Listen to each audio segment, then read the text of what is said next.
Work together during the week, can you tell? How's everybody doing? Got a little bit of a holiday crowd here this weekend, but I'm glad you're all here. It's wonderful. Hope you had a great Thanksgiving. We were singing about hope this morning, and we say things almost flippantly like, I hope you had a good day. But hope, really, if you think about it, can be one of the probably more powerful influences in our life. Powerful emotion, a powerful force within. It drives us. It pushes us, helps us set our goals, encourages us on the journey.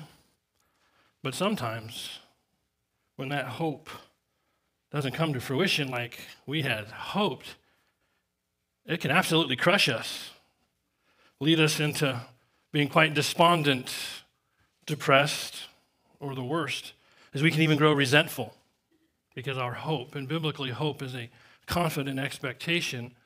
But sometimes we allow perhaps an unbiblical or less than perfectly accurate hope to invade our thoughts, right? And we have hope in all sorts of areas, but we had hoped in my kids. They turn out maybe a little bit better. I had hoped at my ministry. I had hoped that my new neighbors would be better than the old. I mean, the list goes on and on. I had hoped God would, but I've lost hope.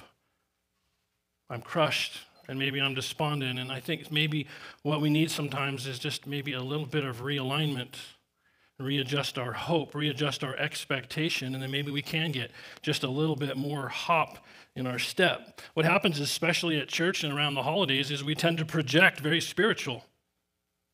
But I'd be willing to guess, even amongst a crowd this small, that there's probably people in here that are projecting a better image than they're feeling because perhaps they've lost just a little bit of hope. So let's take a look and see if we can have some restored hope today. Our text is in Luke chapter 24. We're still a couple more weeks in Luke. We'll be wrapping up. It's been fantastic. I really enjoyed teaching. I hope you've enjoyed learning it. At this point in the narrative, Jesus has been crucified. He's been buried. He's been raised in the sense that the women were there and the word's kind of spreading, but it really has not fully hit everybody as to what exactly is going on, and therefore some people have lost hope, possibly because of a misplaced hope. Let's take a look at the text. Luke chapter 24. That very day, two of them were going to a village named Emmaus, about 7 miles from Jerusalem, and they were talking with each other about all the things that had happened. And while they were talking and discussing together, Jesus himself drew near and went with them, but their eyes were kept from recognizing. Remember, he's glorified at this point. We saw in the Mount of Transfiguration this unmasking of his glory, and they were just blown away. But now he's kind of doing the opposite because he wants to prove a point. So they were intentionally kept from recognizing him. And he said to them, what are you guys talking about? What's the conversation that you're holding with each other as you walk? And they stood still, looking sad, as if, where have you been? One of them, named Cleopas, answered him, are you the only visitor to Jerusalem who does not know the things that had happened there in these days? And he said to them, what things? And they said to him, concerning Jesus of Nazareth, a man who was a prophet, mighty in deed and word before God and all the people. I'm going to stop there for a minute. You may notice something they got a little bit wrong there. Was he just a prophet? He's not just a prophet. So right away they have something that's off here. You can't view him as just a prophet. And in fact, instantly we brought in a janitor service this week, and the couple that are doing it at this point, we'll see how it works out, but he's a devout Muslim. And so right away I thought, this is going to be good. And I said, maybe you could teach me about Islam. It'd be better to learn it from you than from a book. And maybe I could teach you about Jesus. Well, he knew about Jesus, he said. He's a powerful prophet. And I won't spend any more time on the way our Muslim friends view Jesus, but he is just that. He's just a prophet. And of course, the text rests on my lips. I said, no, he's not just a prophet. And if you slot him just as a prophet, I promise you your hope indeed will be crushed. He's far more than a prophet. But yes, they had a misplaced hope here. Let's continue. And how the chief priests and our rulers delivered him to be sent to the sentence of death and crucified him. But we were hoping, there it is, we were hoping that it was he who was going to redeem Israel. Indeed, besides all this, it's the third day since these things happened. But also, some women among us, they amazed us when they were at the tomb early in the morning and they didn't find his body. They came saying that they had also seen a vision of angels who said that he was alive. And that word for amazed is like literally knocked us off our track. What? They amazed us. They blew us away. They shocked us. We were stunned. We were literally set aside in our thinking. And thinking, wait a minute, my goodness, you've been around. You heard him say these things were going to happen. How is it that you're crushed and perplexed and set aside in your disposition because exactly what he said was going to happen happened? And I think, oh my goodness, we're the same way. We are absolutely the same way. He tells us in the narrative what's going to happen. You're going to suffer, you're going to be persecuted, and people will do. We go on and on and on, and then, we're set aside, we're perplexed. They were so firm in their agenda, in their hope, in their understanding of the narrative of Scripture that when the truth hits them, even an empty tomb hit them, it still didn't knock them to their senses. They had their version of how this narrative should play out. We had hoped that he was going to restore Israel. We had hoped. Well, you got a little off in your narrative, guys. You cherry-picked the story. Probably surrounded yourselves with people who told you maybe what you wanted to hear. What was their hope? Our expectations that we would have freedom from Rome. And that's not unbiblical. It's just not the complete story, is it? There's far more to him than that. Right? And then when Messiah does come, from an Old Testament Israel perspective, they were actually going to have a priestly ministry by his side. So it wasn't just that Israel would have freedom from Rome. They were literally going to be front and center in his plan, and they still will be. And you see glimpses of it when his apostles and even one of their moms, John's mom's like, hey, give it to my boys to sit at your right hand. They had a concept that the Jewish people would surround the Messianic throne. You can read about it in Ezekiel, broken into tribes, and they're all doing ministry. There will be a day when Israel will function as they were originally intended to function. And so you see glimpses of that in the text. That's what we wanted. We wanted the perks. We wanted the benefits. And then, of course, they would be the admiration of the nations. That's what we had hoped for. In the end, you could slot all those underneath different categories. We'd be happy. We'd be comfortable. We'd have our provision. And everything would be fantastic. That's what we had hoped for. But he's dead. And our hope is dashed. And now they were, in fact, despondent, which is the opposite of hope. I found a good working narrative this week of this. The result of putting our hope in something or someone who disappoints us. That's being despondent. Putting our hope in something or someone who disappoints us. Is it possible? I think most people here are probably pretty clear on who Jesus is. We just heard about it this morning. He shall be called Wonderful Counselor. Mighty God. Mighty God. The Prince of Peace, the eternal Father, or more literally, the Father of all that is eternal. That's Jesus Christ. So I'm fairly confident, most of you are probably clear on that. But is it possible to have the right Jesus and the wrong narrative? Because we tend to make the same mistakes. We tend to gravitate towards the text of Scripture that really set us where we want to be. It's human nature. It's human nature. What did they do? Why were they disappointed? They had put their hope in what others had said. The common thought around Israel in that first century was just that. He's going to come. We've made all the rules. We've made all the provisions. Everyone holy. The priests are there. We're dialed in, and we're just waiting for the Messiah. And when he comes, he's going to free us all from Rome. And nobody, apparently, at least Cleopas here, didn't put things together. We just believe what we're told. They allowed others to misrepresent God to them. Don't do that. It's a bigger story than just the thread we want to follow through the narrative. They cherry-pick the Bible. We want the goodies and the perks, but not the full dose of reality. And I know critics are plenty and they're getting a stronger voice with regards to this series that came out called The Chosen. But I'd recommend you spend some time checking that out. I think they did a really, really good job. And there's a part in there I just keep coming back to. And it just represents Israel so well as this conversation between Jesus and Nicodemus in the show. It's so powerful. And there's a point where Nicodemus seems to get it. And he's like, wait a minute here. Are you telling me all of this is about sin? But you're supposed to come and do, and he had the same mindset. They captured, I think, the mindset of these individuals here. You guys have missed a major portion of the story in gravitating towards the things that you want. And I think we do the same thing. 2 questions. Do we do the same? And kind of in your own mind, process that. Do we do the same thing? And then where does our hope lie? I know you're in church. Of course you're going to say my hope is in Jesus, right? I know, but deep down, is there another hope? Is there another expectation? Is there something else you're clinging on to that might lead you to suddenly push back from him? Because he has not met your expectations. You have the right Jesus, but do you have the right narrative? And we gravitate towards these things like, right? I mean, Jesus is my Savior, but I had hoped for a better career. I'd hoped for a better career. I just can't seem to get ahead in my career.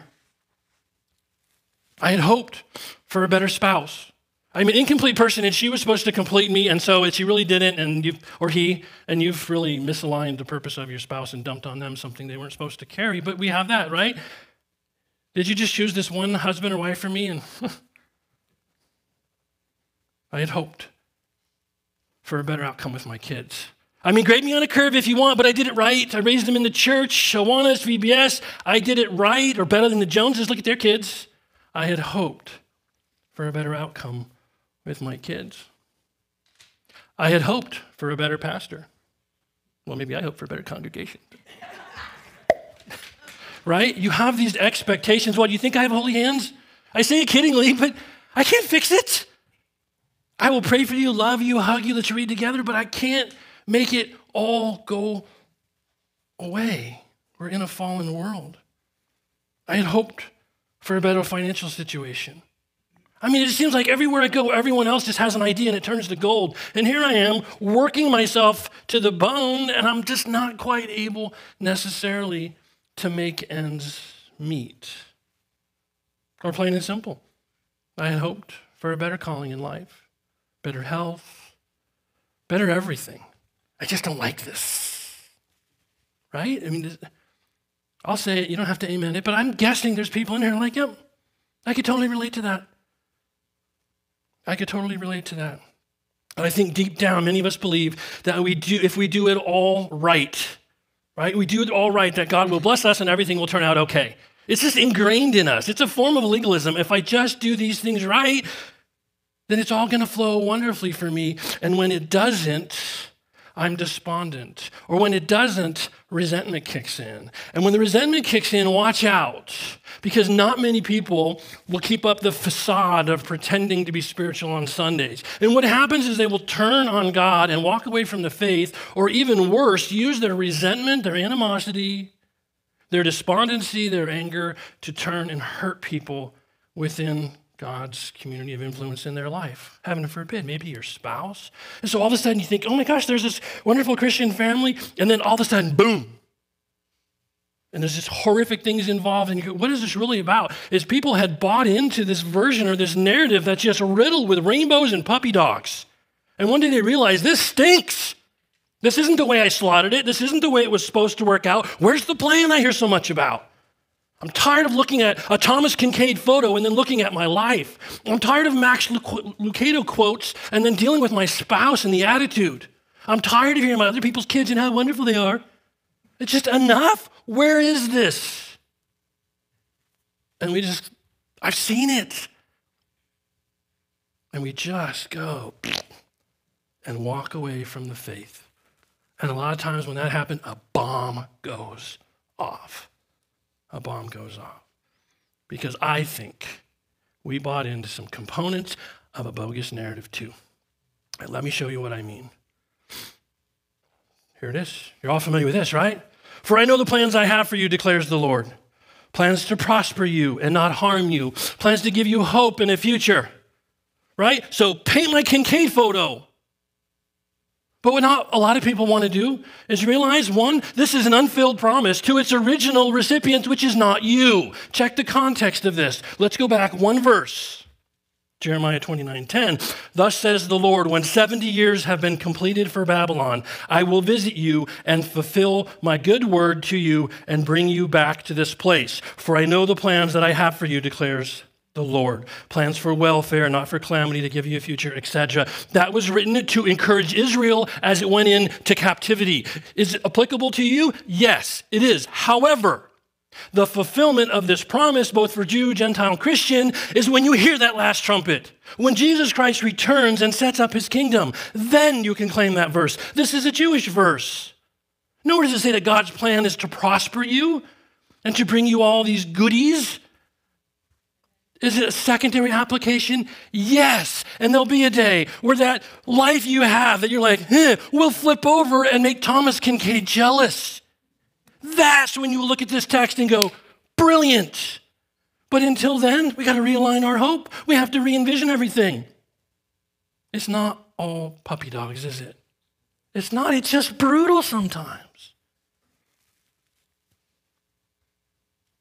You can claim it. May I suggest you don't proclaim it? Certainly not in a gospel context. Bait people to give their life to Jesus Christ based on that promise is absolutely wrong, in my opinion, unbiblical. You're painting a bogus picture. You're creating another Cleopas. Be clopping on down the road, claiming something. Oh, I tried that Christian thing. Didn't work out. I'm not really his. He doesn't love me. The plan was never there. My life has been riddled with misery and pain and all these things. We want to be really, really careful. Do you want to hear something you can claim in the here and now? 1 Timothy 6. We have brought nothing into the world, so we can take nothing out of it either. For if we have food and covering with these, we shall be content. Ooh. Do you see how easy it is to gravitate back towards Jeremiah? Like, bring out the prophet. I don't want to hear about this. You literally are telling me it's entirely possible that God is saying to you, you just be content with something on your back and something in your belly. Oh, no. I want to be Jewish then. that isn't my plan. That's biblical and applicable to the church right here, right now. Ooh. Because the reality is, guys, Jeremiah wrote those words to encourage Jews in exile in Babylon. Do you know what the world is doing around us? They're rebuilding Babylon. And you and me are exiles in a spiritual Babylon. And the leader of that spiritual Babylon, my guess is he rises up out of Europe. My guess he's impressive. My guess the world follows him. And we're going to call him the Antichrist. You're in exile. And during your exilic time, you don't get to claim Jewish promises. In fact, he may ask you to simply be content with food and clothing. And you know what? We can shake that off for a minute. This is America. And I'm not telling you to sell everything and move it away to some third world country. Been there, done that. No, you're so much more blessed than this. So much more blessed than this. But let's keep things in perspective because it is all relative, and there may come a day when it's a career shot, a diagnosis that's no good, the list goes on, and you remember, you know what, this isn't home. I'm in exile here. In fact, my home, it's under construction. He went to build it. Oh, yeah. I'm going to realign my hope for that mansion. I wish, I can just indulge John 14 a little bit. Behold, my plan for you is this. You stay here and be a witness for me. I'm going to go build a mansion for you. That's my plan for you, declares the Lord. That you would be faithful in exile. That you would be effective in exile. That you would not be pouty and whiny because the road gets rough. And I say that understanding I'm the poutiest and the whiniest. I really am. So I'm not pointing fingers. But let's think about exilic life for a moment. Let's learn from these guys. Let's take a brief little tour in Daniel. Most of the time we think of Daniel, we fail to realize we have probably one of the absolute best examples of how people are to live waiting on God's promises. Don't claim them, wait on them. That is something you can claim, but you know what I'm saying when it comes to this line of thinking. Take your stand. Daniel made up his mind that he would not defile himself with the king's choice food or with wine which he drank. So he sought permission from the commander of the officials that he might not defile himself. Look, I'm so excited. Nobody's more excited than me that there are no more dietary laws. They're gone. Full thing of butter for my lobster, tons of bacon. But where in this do I take my stand as an exile? You know, and I'll not go through the whole wide, big list and all that, but I think sometimes we take a greater stand to keep our little version of Babylon nice and comfortable. I'm going to take my stand. And it might be for some of us raising a constitution, which I absolutely love, don't misunderstand me. But for others, are we raising the scriptures? And go, you know what, this is where I'm going to take a stand. I'm not going to fight for the comforts and everything that little Babylon in our little corner of the world has, but I'm going to stand for him. What does that look like in your life? What does that look like in your life?